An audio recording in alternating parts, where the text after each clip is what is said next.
Merci d'accueillir sur scène le co-créateur de Siri et auteur du livre L'intelligence artificielle n'existe pas, Luc Julia.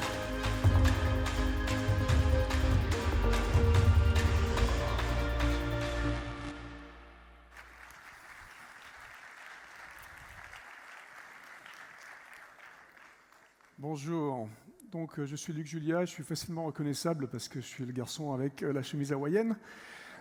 Et aujourd'hui, je vais vous parler d'intelligence artificielle qui n'existe pas. Alors, pourquoi je vais vous dire qu'elle n'existe pas? Parce que c'est l'intelligence artificielle dont on nous rebat les oreilles depuis 4-5 ans qui n'existe pas, celle dont on vous parle dans les médias, celle qui va nous tuer, celle qui va nous remplacer, celle qui vient de Hollywood en fait, qui est Robocop, qui est le film Her, enfin c'est celle-là qui n'existe pas. Et pour vous expliquer qu'elle n'existe pas, je vais vous faire un petit historique et puis peut-être nous projeter un peu vers le futur. Alors l'intelligence artificielle, elle a démarré en fait pas hier, pas il y a 5 ans, elle a démarré en 1956.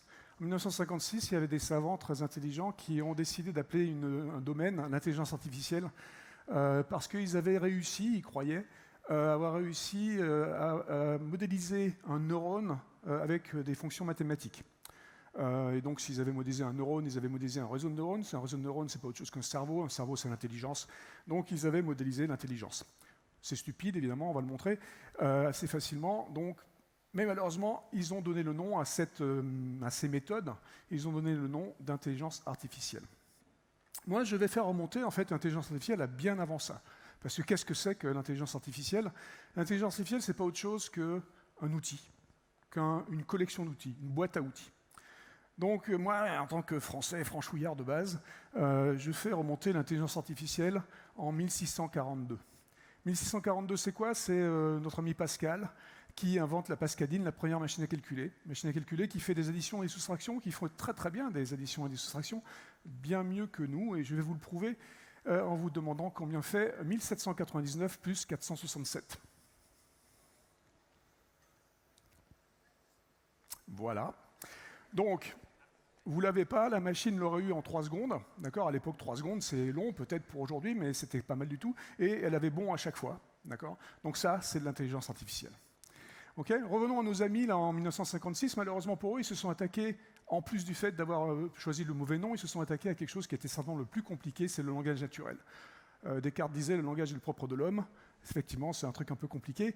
Et devinez ce qui s'est passé dans les années 60. Ils ont échoué et ça a donné quoi? Ça a donné le premier hiver de l'IA.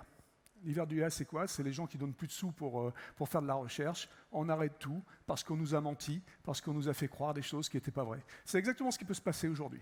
On nous raconte n'importe quoi sur l'IA. Il est possible qu'au bout d'un moment, le public se lasse, il n'y a plus de financement et ça s'arrête. Donc il faut faire très attention de ne pas dire des bêtises et de ne pas raconter n'importe quoi sur l'IA. Alors, ce qu'on va faire, c'est qu'on va faire un peu d'historique. Dans les années 50, comme on a dit, il y a eu ces premiers essais de réseaux de neurones. Après, il y a quelque chose qui est arrivé, qui s'appelait les systèmes experts. Systèmes experts, c'est de la logique, toujours des mathématiques, mais de la logique cette fois-ci, et ça a donné en 97 quelque chose de relativement intéressant, une machine qui a battu Kasparov aux échecs. Donc c'est pas mal, on fait des choses, mais ce qu'on va montrer, c'est qu'en fait, c'est pas si compliqué que ça. Les échecs, c'est un jeu fini avec des règles, donc c'est pas vraiment de l'intelligence, c'est quelque chose qui va suivre des pas dans une décision, et c'est relativement peu compliqué. Je vais aller assez vite sur l'histoire, je vais revenir dans les années 80, maintenant on recommence à faire un peu de machine learning, des réseaux de neurones, on dit que ça s'appelle le machine learning, mais il manquait quelque chose, il manquait pour le machine learning en gros les données. Et la bonne chose, c'est que dans les années 90, au milieu des années 90, il y a quelque chose qui est arrivé qui s'appelle Internet, et Internet c'est arrivé avec beaucoup de données, d'accord, dont des données qui ont permis de faire ce qu'on appelle le deep learning, et il se trouve que sur Internet, il y avait beaucoup d'images de chats. Alors là, je vous ai paumé, c'est normal, mais je vais revenir.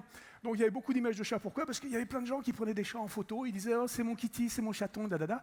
Donc c'était des images de chats annotées. Et c'est ça qui est intéressant, c'est qu'on avait une base de données maintenant qui est annotée. Donc on peut se permettre d'avoir cette base de données des milliers et des milliers et des millions de chats sur Internet qui nous permettent de vérifier les méthodes de réseaux de neurones, qui sont ces méthodes statistiques, machine learning, deep learning. Donc très bien, on peut vérifier ça et on se rend compte que pour avoir un système qui va reconnaître des chats dans une image à 98%, il va nous falloir à peu près 100 000 images de chats. C'est beaucoup, beaucoup, beaucoup d'images de chats. Et là, on se dit, mais c'est super que les machines reconnaissent des images de chats avec 100 000 images de chats, mais est-ce que c'est intelligent? Ben, ma réponse est non, c'est idiot, parce que nous, humains, est-ce que vous savez combien d'images de chats il nous faut pour reconnaître des chats à 100%, même la nuit? Eh ben, nous, humains, d'après les psychologues, il nous faut à peu près 2 images de chats pour reconnaître les chats à 100%, même la nuit, et même quand ils sont dessinés par Picasso. Ça, je ne suis pas sûr. Mais, ceci dit, ça veut dire quoi? Ça veut dire que les méthodes statistiques utilisées par l'intelligence artificielle, par cette intelligence artificielle qui est si intelligente, ne sont absolument pas intelligentes, et pas du tout pareil que notre cerveau à nous, parce que nous, on est intelligents, n'est-ce pas? On l'a montré tout à l'heure avec l'addition, je ne suis pas sûr.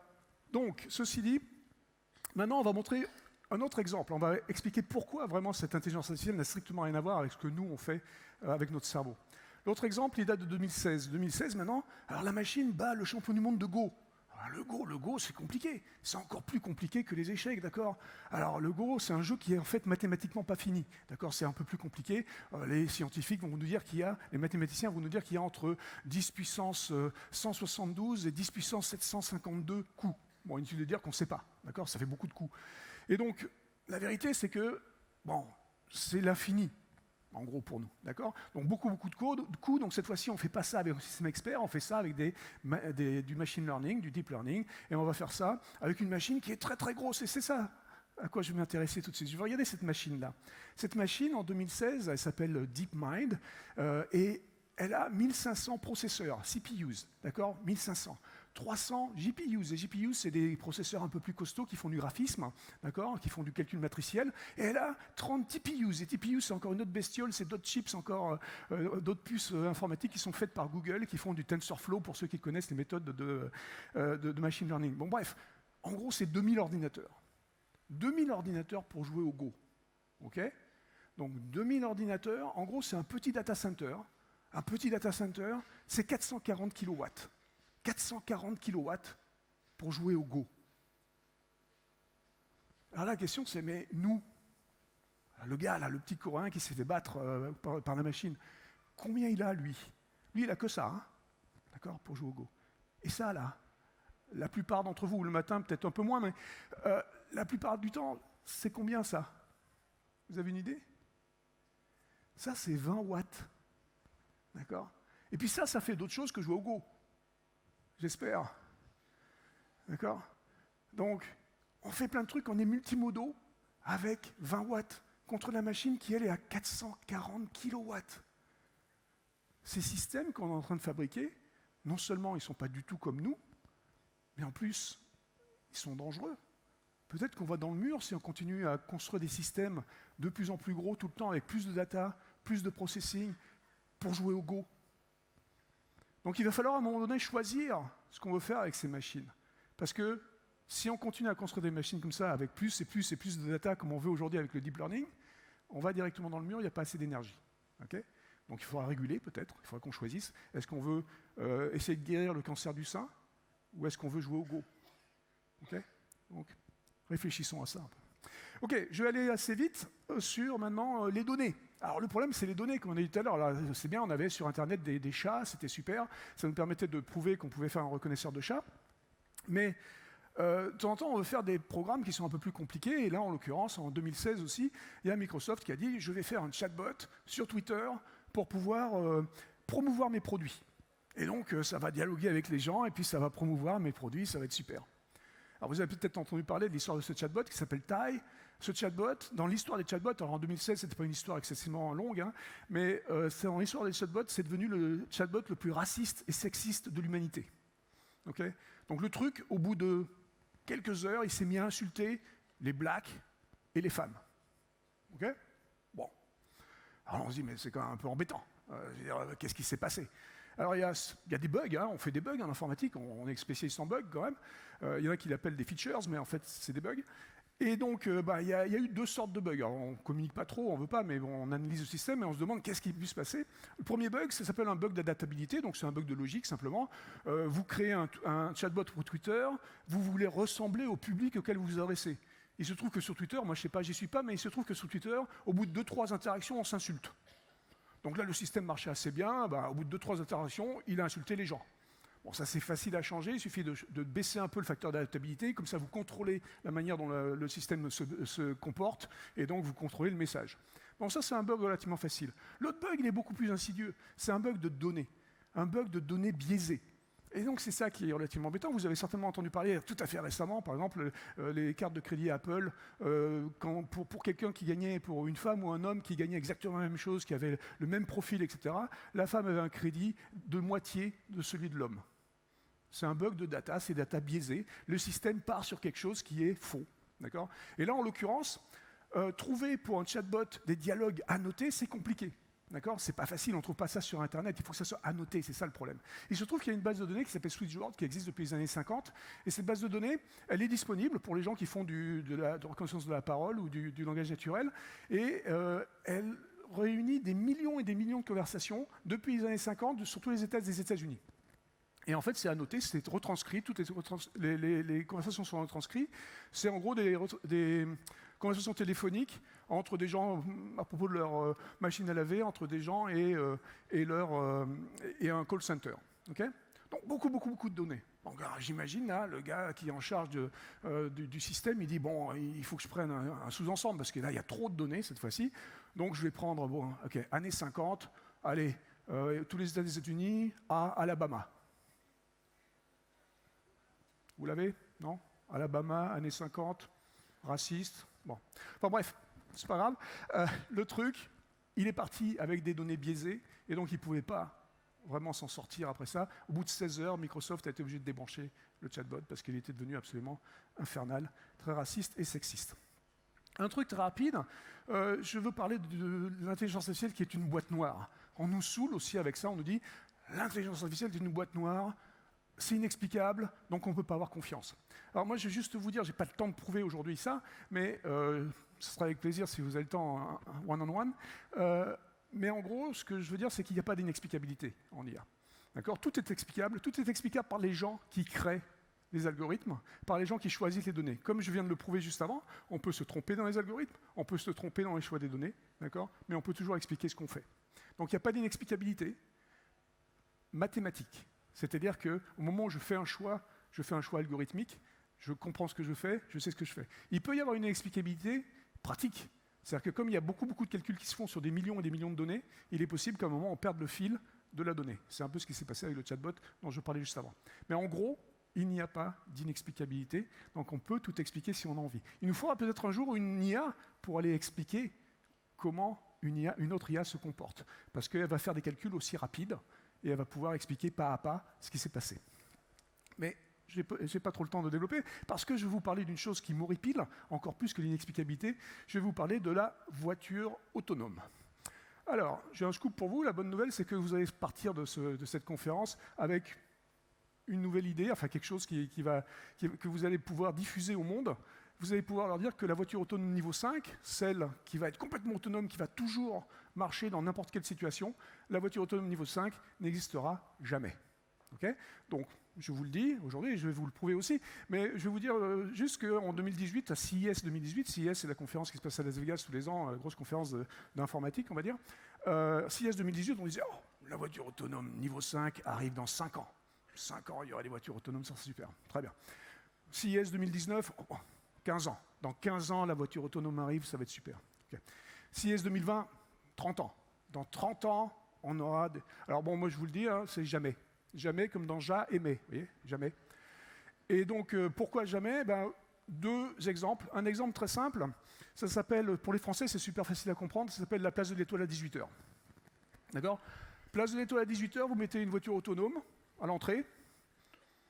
Voilà, elle reste. D'accord ? Parce que la voiture autonome, elle respecte le code de la route, et place de l'Étoile à 18h, c'est pas du code de la route. C'est beaucoup de sociologie, pas mal de négociations. Enfin bon, vous avez l'image, quoi. Donc en fait, si vous voulez, vous allez pouvoir programmer peut-être une voiture qui va faire de la sociologie et de la négociation. Donc très bien, vous allez passer 3 ans à programmer le machin, et votre bagnole, elle va passer la place de l'Étoile finalement, et elle va traverser la place de l'Étoile en 4h30, et c'est super, vous allez être super content de vous. Je vous dis félicitations, et je vous dis maintenant, on va prendre cette bagnole là, que vous avez fait, et puis on l'amène à Bangalore.